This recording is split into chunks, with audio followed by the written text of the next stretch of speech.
int is Armstrong int num int original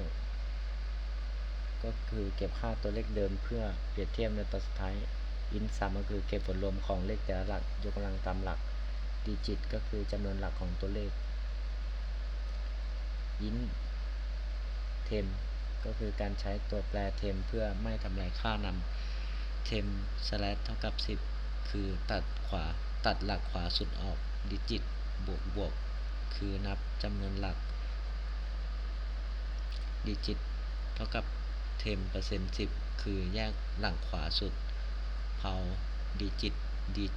ยกกำลังตัวเลขตามจำนวนหลัก3บวกเข้ากับผลรวม temp slash เท่ากับ10คือตัดหลักขวาสุดออก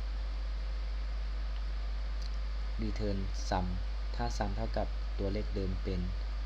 Armstrong number คืนค่า1ถ้าไม่เท่ากันคืนค่า0if